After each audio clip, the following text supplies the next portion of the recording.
Good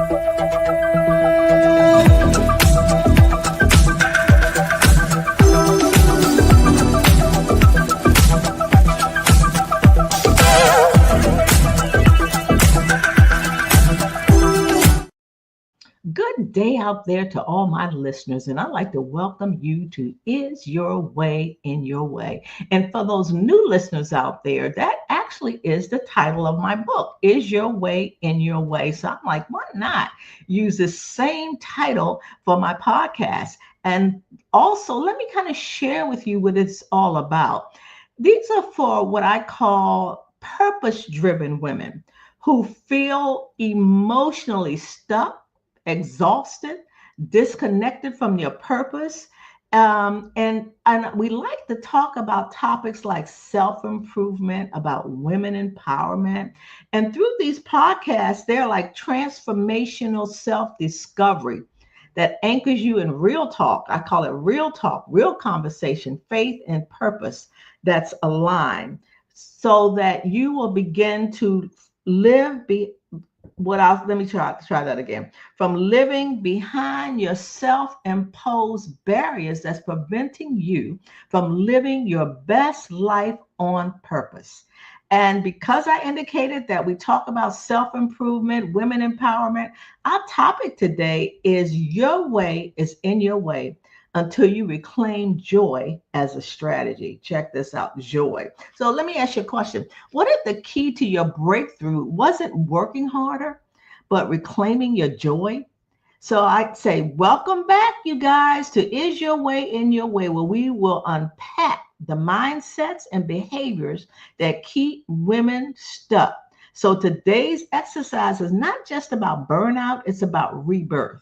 So I'm joined by Nicole Van Valen, a powerhouse strategist and the founder of Keen Insights, who helps high-performing leaders do the unthinkable, slow down, realign, and lead from a place of strength and survival. So if you've been wondering why success still feels heavy, or why you leading others is draining the life out of you, this episode will flip your script.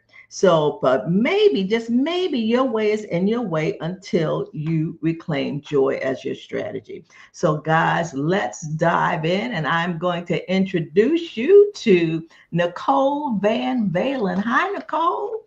Hello. Thank you for having me, Cassandra. This is wonderful. I am so glad that you are my guest today. I can't wait to hear about this joy, and because I have a question. What's the difference between joy and happiness? But before I start asking you those questions, I want to read your bio so that the listeners will understand what qualifies you to do the things that you do. Now, as we indicated, Nicole is a joyful leader. She's a resilient strategist, workplace culture transformer, and the dynamic force behind Keen Insights. Check that out, Keen. With 25 plus years of experience across healthcare, behavioral health, and even professional sports, Nicole fuses mental health expertise with leadership strategies to help organizations turn burnout into breakthrough. She is a licensed therapist, a senior certified professional, and a former Miami Dolphins cheerleader and a Miami Heat dancer. She brings contagious energy to every room, whether coaching a C-suite team or speaking from the stage. Nicole's mantra is simple but powerful. Resilience is a mindset, and joy is the strategy. She's also the author of The Joyful Leader and Trusted Advisor to mission-driven organizations ready to boost engagement, cut turnover, and build high-performing, psychologically safe cultures. Whether you're leading a team or leading your life, Nicole helps you do it with joy. Wow, that's powerful. I can't wait to get into this. Hey, let me ask you though, what was life like before you became the founder and CEO of Keen Insight? Like, what was your backstory? What was going on back then before all this? Before all of this, I went to school, grad school for psychology. So when I was growing up, I'm from the Caribbean, from the Bahamas. Everyone's either a doctor or a lawyer. So don't like blood. So I said, okay, I'll be a lawyer. So I Okay. went to school pre-law. Decided that I didn't really want to spend all my time in the courtroom and arguing. So I Yeah. decided to fall back on psychology. That was my major, psychology and philosophy. And then I did a lot of work in the mental health field. One of the roles I had was at Women in Distress, helping women and children that were witnessing domestic violence or going through it or are part of dating violence. And in that role, I was a training specialist. So I was able to go out in the community, train doctors, nurses, lawyers for their continuing education unit credits on domestic violence. And that's when I got bit by the bug of loving to give presentations and positively impacting others, and my nerd side of myself educating. So I got bit by that bug. So I was doing that. And then eventually I opened my own private practice when I moved out to California. And I was, giving family therapy from ages, I would just say 0 to elderly, just anyone that needed any assistance. I did that for a little bit. And I did all kinds of things in mental health. Eventually, I went into the corporate world. I worked for an insurance company, helping people that had mental health concerns and getting them back to work. So I did that type of work within corporate and decided, I was always giving presentations off the side of my desk. I always raised my hand to volunteer to give presentations, and then decided that, I want to do this all the time. So I moved over to learning and performance, where I was training nurses and mental health professionals on a new system, which I find hilarious because I'm always trying to catch up on technology, but I enjoy the interacting with other human beings and helping them along. So that was fun. So one of the things I would do is, no one wanted to be with me for a week from 9 to 5, learning how to use a new system. So I would tell dad jokes during those trainings, lighten the mood, get some laughter, bring in some joy along the way. And when I got on the business side of things, I moved from learning and performance to the business side for an EAP program within the organization. And I would work with cross-functional teams in the C-suite, high-level executives, and I would still bring in the dad jokes, but I would make sure it tied into the business that we had to discuss at hand. And that lighten the mood as well, and we could brainstorm a little bit more. So I've weaved in this thread throughout my career of joy, of laughter, of connection, and making something greater than it was when we began together. So I did all of that type of work in corporate America. My last role before building my own business was helping small businesses do business with large organizations. And that's where I was able to tap into coaching and mentoring executives. Helping them, some of them helping them learn how to delegate, learn how to have empathy in working with their employees, learning how to hire, learning how to connect and pitch to large companies. So I did a lot of that type of work as well. And then I would also give presentations at conferences. I love that.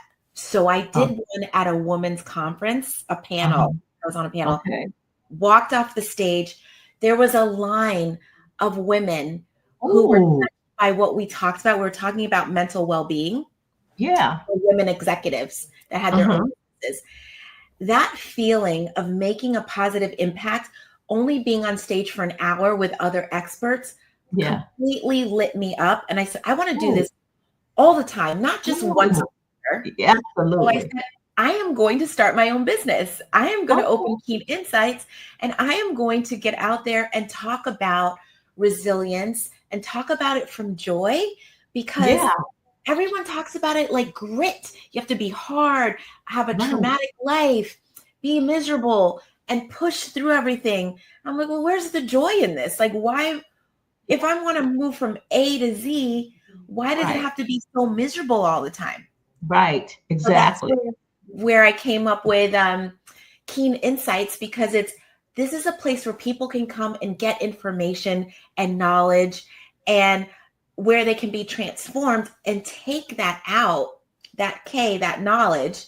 And the Yeah. I for insights is like that individual human being Mm-hmm. can take that information and take it out into the world and Mm-hmm. impact others, or that organization or that team can do it and Okay. carry it on. So that's a long-winded answer to your question of how this all started. Yeah, you've done a lot. Now let me ask you, this joy.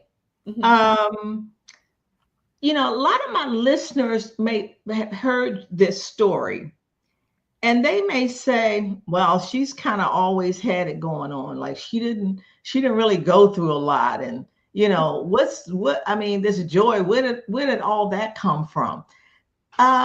Because at times in our life, many of us, all of us are in our way. So what happened? Like where did this joy and this energy come from? I know a lot of it comes from what you're doing because you love what you do. But in the beginning, your story sounds like a storybook. Like, this is great. Tell us something because what we want to do is help people get out of their way, because, they have these self-imposed barriers that just prevent them from moving forward. Like you knew, okay, you did the psychology, the mental health, and all of that. But how did you, I understand how you figured out your sweet spot. But prior to that, tell them, I don't want no sad story or anything. What did you have to overcome to get where you are today? What happened? You want to know what happened? Let me tell you what happened. Okay. I I would say I'm a recovering workaholic Hmm. Hmm. and recovering perfectionist Hmm. and recovering people pleaser. So Okay. that combination Uh-huh. in certain corporate environments where it could be very toxic heavy, Mhm. and I'm walking into that thinking my manager is going to help lift me up and help me advance my career, and I can climb up the corporate ladder. Yeah. My team members are going to be like family, and we're going Yeah. to wrap around each other. We're going to strategize, and we are going to uplift our team and our organization and impact the community. Like, Right. we're in this together. Yeah. However, I was faced a lot of times in various toxic environments, Mm-hmm. um, where I just kept pushing and pushing and pushing Mm-hmm. and hitting a wall Okay. in an environment that wasn't healthy for me. Okay. And Mm-hmm. a lot of times I was getting in my own way Uh-huh. because I was wanting other people to change. I Mm. was wanting other people to think and behave differently. Mm. Um, and I had to come to this aha moment of it's not their responsibility. Like, to Okay. be resilient is my own responsibility. And Right. how am I going to do that? Am Yeah. I going to remain in this environment and change who I am? Remain in this environment and change how I operate? Remain in the Mm. environment and change the way that I think? Or am Yes. I going to get out of the environment and go and plant myself in soil that is where I can grow and thrive, where I am valued, where I can be nurtured, Mm-hmm. where I can look at my actual self and who I am and Yes. the value that I bring, and people want that. Mm-hmm. So to me, it took me going through years and years, because I would think, okay, I'm coming into this organization, I'm taking on this role. Oh, this manager is not so nice. I don't know what's going on in their world, but I'm not Right. feeling good here. Right. It's that manager's fault. I am going to move over to this team. Okay.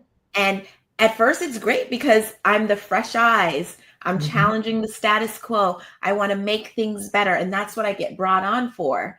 And then Yes.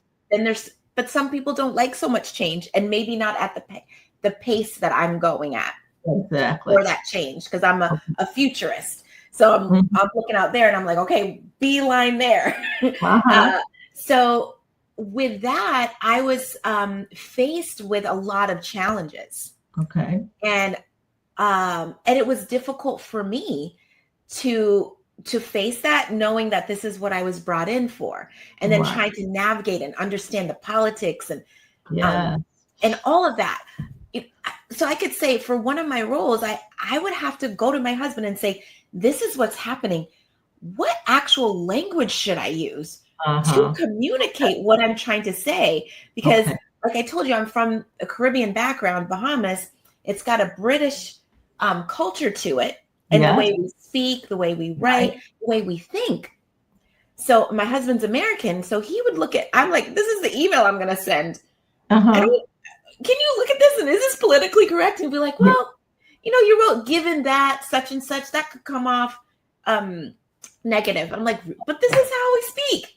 Uh-huh. So it was all me trying to fit in Okay. to various cultures was difficult. Mm-hmm. Um, and then, yeah, so I would think being in those toxic environments and trying to make positive change Okay. has been a difficulty. And at the same time, maintaining my level of energy, maintaining my internal joy, despite what's going on around me. And that's what helped me create this ready, set, go model that I Okay. formulated, that I use so that other people can use it whenever there's a change or a challenge. Yeah, and I asked that question because, like I indicated earlier, listeners, before we even came on, that we had a lot of similarities. I was a workaholic, and I still am. I'm working towards it. A perfectionist. Everything had to be correct, and it would take me a long time to do things because it wasn't perfect. And yet I wanted to please people. And I'm certain many of those characteristics that you have, listeners, how do you get from there to where Nicole is?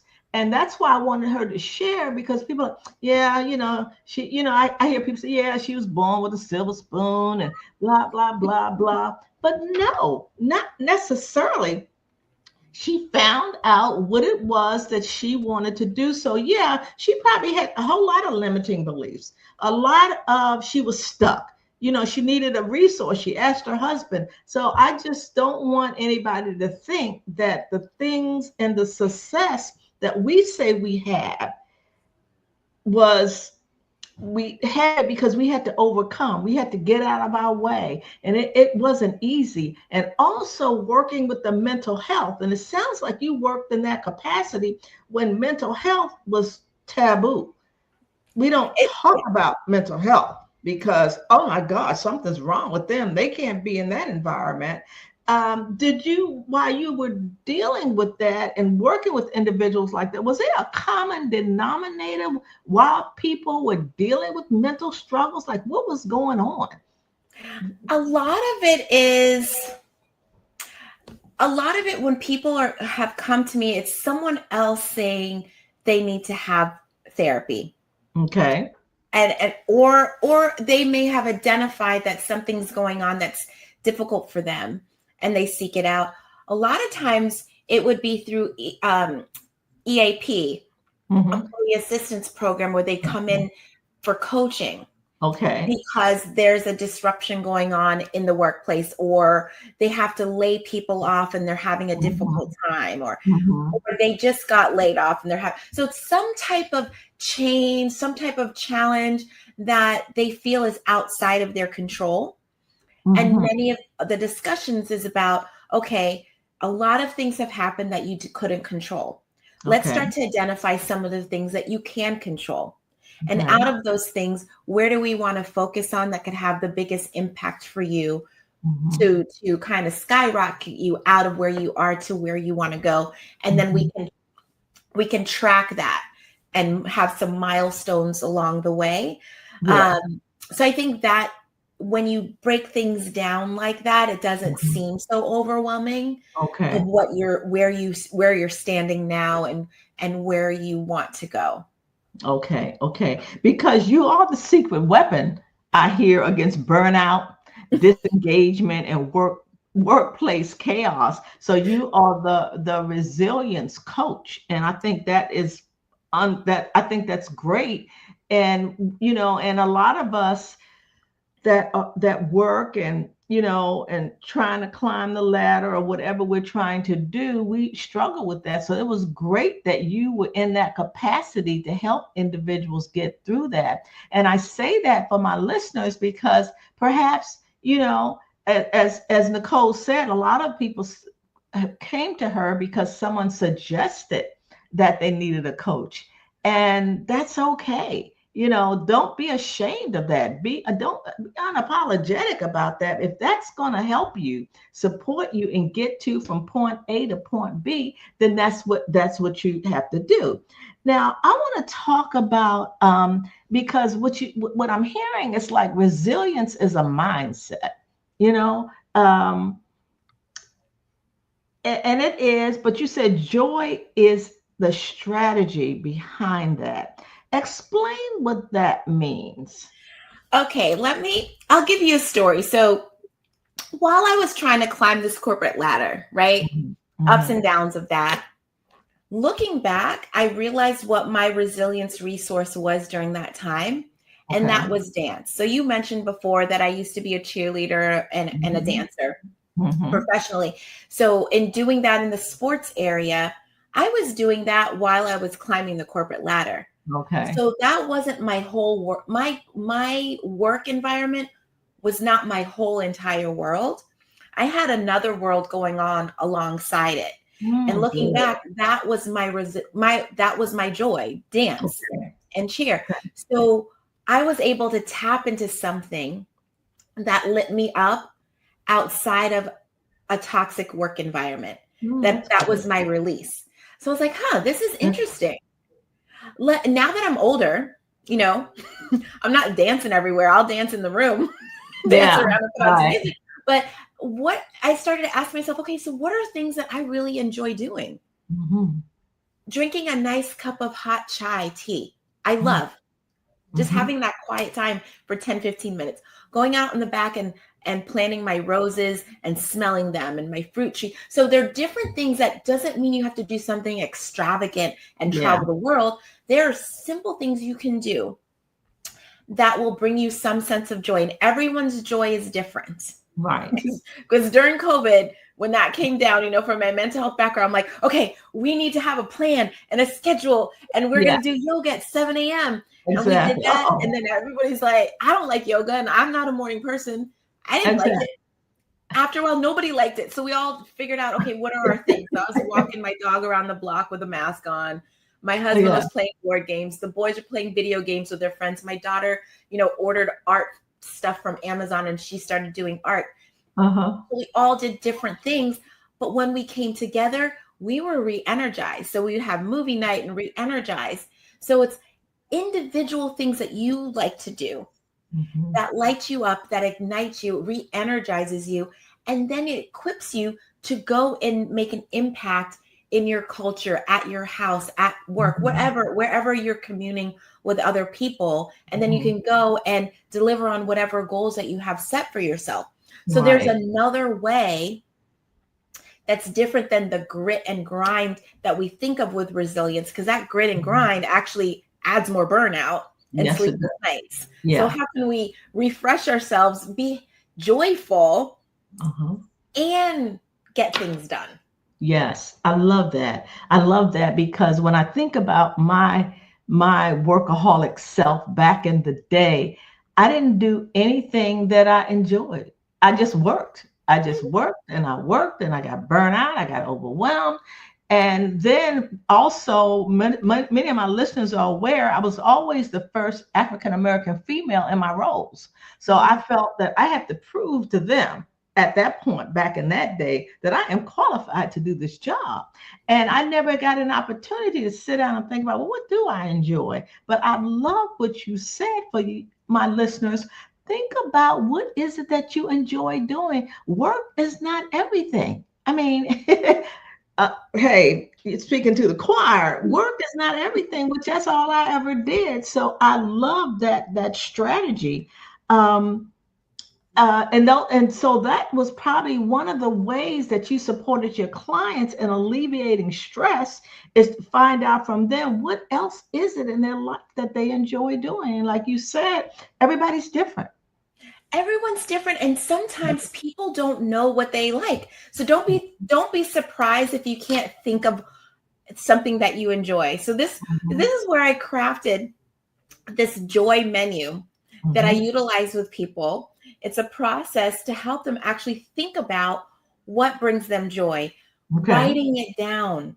So when Okay. you're in the midst of a change or a challenge and it's so difficult, sometimes our brain is not functioning. We can't Yeah. think clearly when that happens. You can just look at that joy menu, point. You can close your eyes and point, and whatever you point to, pick that thing, and you put that in your schedule. You write it down in your schedule and give yourself time. That's part of your self-care, not selfish.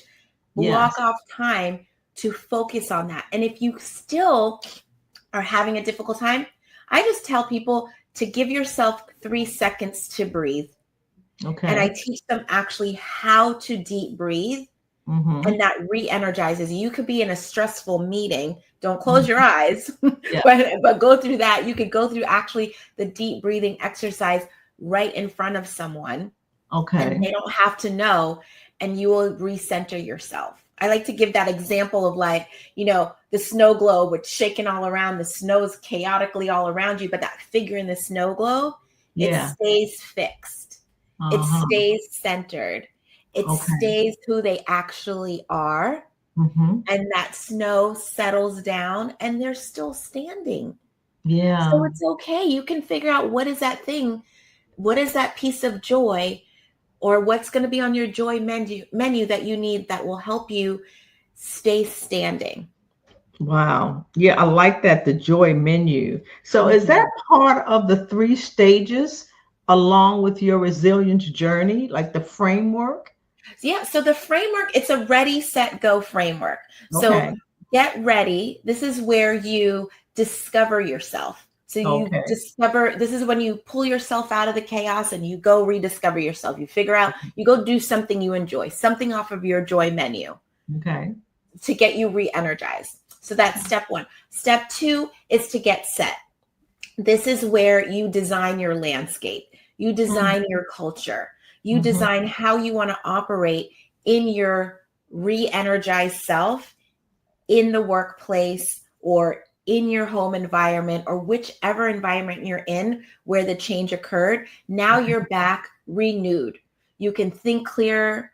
Now you can be at a place to work with other people, listen and hear what they have to say, the give and back. You can brainstorm. There's so many things that can be created when you're designing the landscape based on who you are re-energized, not who you are burnt out and stressed out. Okay. And then the third step is you go. This is where you deliver on your goals. You are aligned with your goals. So you're aligned with who your re-energized self, you're aligned with your landscape and the culture and what you've designed for yourself. And you go forward in that and delivering on your goals. So that's the ready, set, go model. Okay. Okay. Wow. Great. Let's talk about, and I have a lot of discussion about, even in my book, I talked about joy versus happiness. And for me, I'd rather have joy than be happy. Is there a difference to you from joy versus being happy? Oh, I talk about that in my book also. See, more similarities. Oh, okay. Yeah, in my book called The Joyful Leader. Uh-huh. And in the beginning of the book, I go over what it means, all the different emotions that we go through in our evolution and transformation in our experiences in living in this world. So the cover has a phoenix on it. Oh, And the phoenix's feathers have all the colors this of is a rainbow. That's my logo. No way. Isn't that amazing? Oh my gosh. Okay, so I'll just tell you about the meanings of the colors really quickly. Absolutely. So, and this has a spiritual meaning as well. Uh-huh. So red is like that rage that people could feel.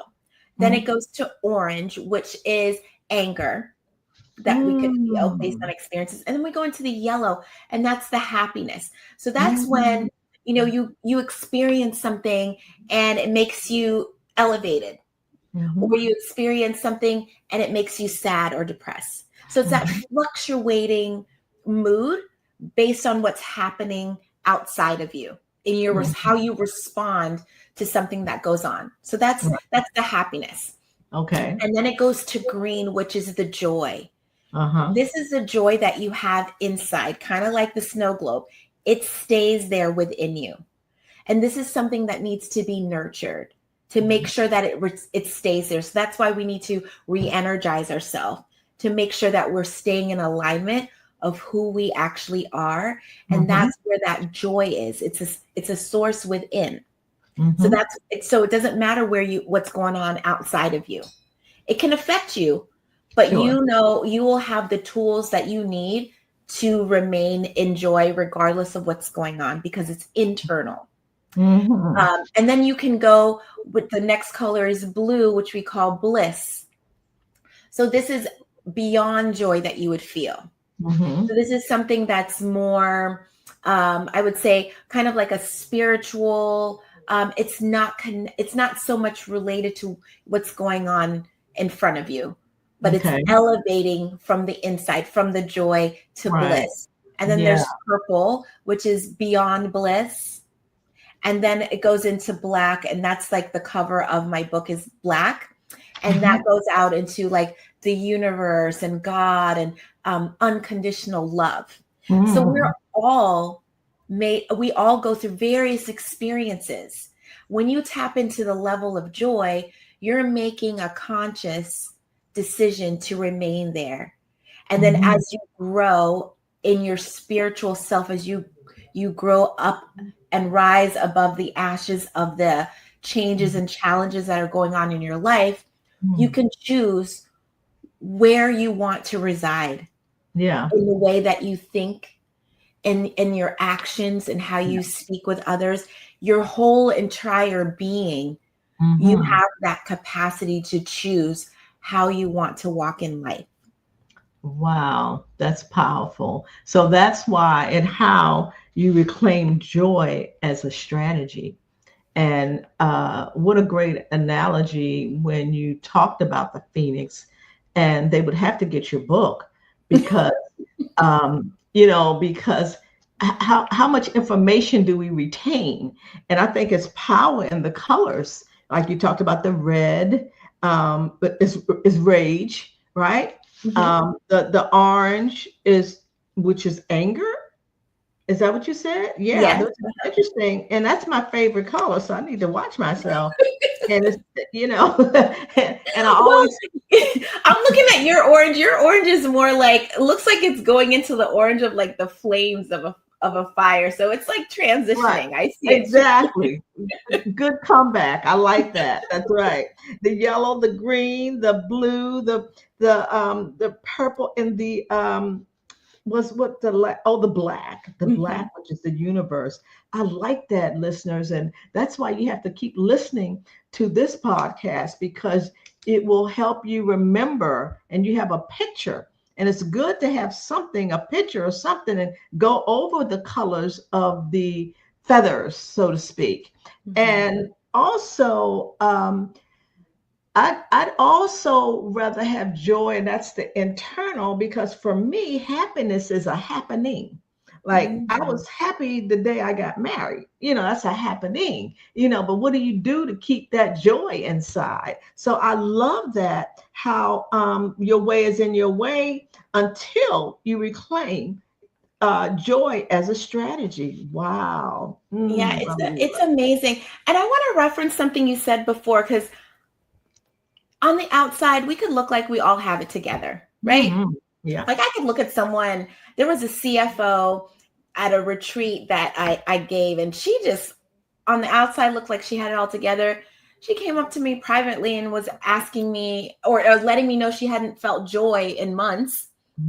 And so much was going on in her home life, or her team was disengaged, and she couldn't even think about one thing that brought her joy.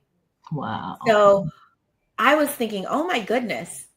And as I thought about her situation, that happens to me a lot too. I was just actually at I volunteered to do this open mic night, right? And tell a story.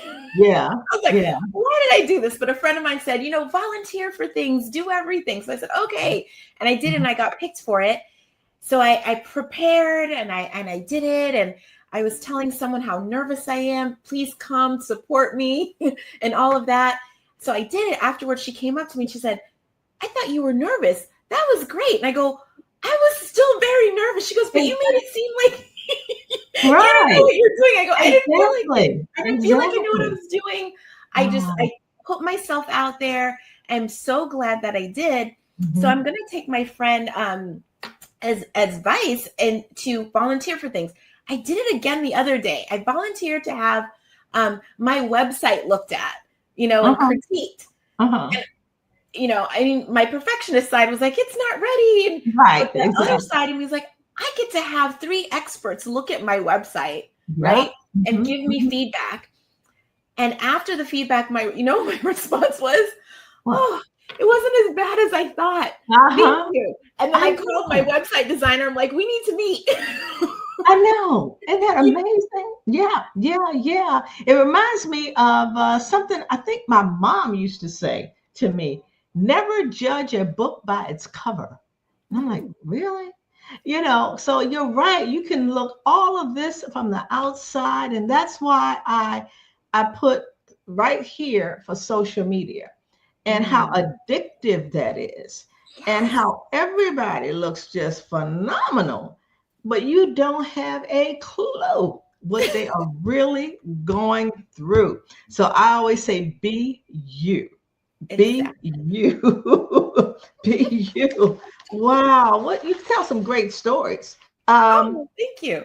Yeah. I want to highlight something that you do that I admire. You have a cause, like 10%, you commit 10% of your profits to charitable causes. Why do you do that? And what was it about the impoverished children and other things you do that resonated with you? And I know you talked about in the beginning, how you worked with individuals. So what was that? Well, there's an organization called Ikukanini Relief Project, and they help the impoverished children in South Africa. So I'm also a spiritual healer and teacher, and we had the opportunity to go there and give healings and be with the kids in the creches there. So they live in tin shacks. The founder, Lisa Rossi, she built schools for the children. They're able to now help other women, the teachers, build their own businesses there. They help them grow their own food at the school, so they have food and can take that food home and they're nourished. So I had the opportunity to go there and be and dance with the kids and just love them. And it was the most, other than having my daughter who I birthed, that was the most memorable, most enjoyable and beyond experience in my entire life. So especially with the proceeds from, percentage of proceeds from my book goes to helping the children at the Ikukanini Relief Project, because I hold them so dear to my heart. Actually, Lisa Rossi is one of the experts on philanthropy in my book. She worked with Nelson Mandela when he was doing his work there. So she brings a lot of wisdom into the book as well. I am the mental health initiative chair for Kennedy Kids Foundation, and they help suicidal youth. So the founder of that organization, their daughter died by suicide several years ago, and they started this foundation, and they needed to add in some more mental health elements to it. Yeah. And so now this is a cause that's really dear to my heart as well. And I just rolled off of a board called Experience Camp for Grieving Children, Grieving Kids. And so they give a free camp every summer to kids. So they raise money for the kids to go to camp. So it's like camp that we did when we were younger, 90% camp, 10% mental health. And it's really impacting the kids. So I guess children are dear to my heart Yeah. in helping. And if Mhm. there's anything I could do to help kids, I'm all about that. And other than that philanthropy work, some of the other things we like to do with the family is, and my mom started this tradition, is we keep goodies in the car. So granola bars, water, snacks, and things like that. Uh-huh. And if we see someone on the side of the road that needs something, we give them this food. And I'll tell you about my daughter when she was younger. We were driving in my parents' neighborhood and she saw someone with a backpack. She's like, "Mommy, pull over. I want to give him a snack." I go, "Honey, that's a student walking home Mhm. from school, but that's so Right. kind of you. Yeah. I Yeah. don't know. You might want a snack. We could ask him." I don't Uh-huh. know. Uh-huh. But Uh-huh. I think it's in my DNA to help and serve others. And now I'm doing it intentionally, making sure I preserve my energy and Yeah. giving to others in a proper way who want to receive. Yeah, that's good. I think that's great. And I wanted you to bring that out because, you talked about the joy and finding joy and things you like to do. You're actually giving back. And when you do all of those things like you're doing, you get your mind off of self because you're giving and you're pouring out to others. But when we stay focused on Oh, so sorry. that's okay. That's My my husband. listeners know about my dog too. His Sorry. name is Jack. That's all right. He's like, okay, mommy, it's time to hang up. Yeah. And so I appreciate, I wanted you to bring that up so individuals will know, once you define, and that's my thing, is living your best life on your terms and define for yourself. And that's what I do in my Rise Journey program, is to define what is it, personally, professionally, what will it take for you to start living your best life on your terms? And I just Wonderful. think that's wonderful. And just listening to you, it sounds like you're there, because I always ask my clients and people I run into, from a scale of 1 to 10, 10 being the highest, where would you rate yourself in living your best life on your terms? And the answers I get are amazing. Hmm. The people with the look at me like, what? And don't even know. So they're really, so I love it because it's clear on what it is that you're loving what you're doing. You're clear on what you want to give to, why you're giving back. So it's not all about you. It's also about others. So Oh, good for you. definitely. And that's one of the things I talk about in my book too, is how powerful volunteering is. That's how I was able to climb corporate ladder, was through volunteering. Yeah. That's how I'm able to build my career, as an entrepreneur, is by giving back as well. Yeah. Yeah. Well, Nicole, this has been wonderful. I For my listeners who are stuck and trying to get out of their way, and a lot of them don't even know they're in their way. And Mhm. I'm just hopeful that the things that you shared, that they realize that, you know what, I am in my way. I overwork. I got everything has to be right. I'm so worried about what other people think, or I'm in a toxic environment. And like you said, being in that, you made a decision. This is really not what I want to do. This is really not where I want to be. And you activated it, you executed it. And that's the thing, you have to take action. So, is there anything that you like to share with my listeners before we wrap up about them being in their way? Yes, I would like for them to ask themselves if they are just powering through, or just things, or are they actually performing in their lives with a sense of purpose? Mhm. And when they answer that question for themselves, and they're no longer feeling like they're just surviving, they're going to Mhm. feel like they're thriving in what they need to do, and look at themselves and see where they need to put in some more joy into their life. Mhm. Um, One of the tools, a helpful tool that I like to give away complimentary, is this sphere of resilience assessment. So they can find it on my website. They can take the assessment, and it'll let you know what areas you're doing amazing with in resilience, and then some other areas of opportunity that you may want to pay a little bit more attention to. Mhm. And then they can come back to your podcast and listen to episodes that will help them in those Yeah. areas, or they can go to my book and dive Sure. deep into those areas to Yeah. uplift them. So if you're feeling stuck, there is a way out, and Yeah. there's resources around you. Excellent. Excellent. So how can my listeners get in touch with you and find your website? What's your website? Yes, so my website is keeninsights.com. So www.keeninsights.com. If you Mhm. want to contact me, you can go to that same same link and do Mhm. /contact.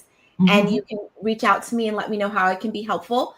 I'll give you Mm. my email. You can email me. I'd love to hear Okay. from you after you hear this episode and let us know what you think at Nicole@keeninsights.com. You can email me there. So I would say those, and you can connect with me on LinkedIn, Nicole Van Okay. Dalen. Yeah. I put a lot of great content out there, and I'd love to connect and just get to know you guys a little bit more. Yeah. Yeah. You do have great content. Well, Nicole, thank you so much for being my guest. It was an honor for me. And as I told my listeners, you definitely have heard some things that resonated with you, but I bet it will resonate with some of the people that you know. So I ask you to take action and share. Okay, share it with individuals so that you can be a blessing to them. And as I always say, Nicole, to my guests, I always say, bye for now. God bless you. And I love you. And again, Nicole, thank you so much. You were a jewel.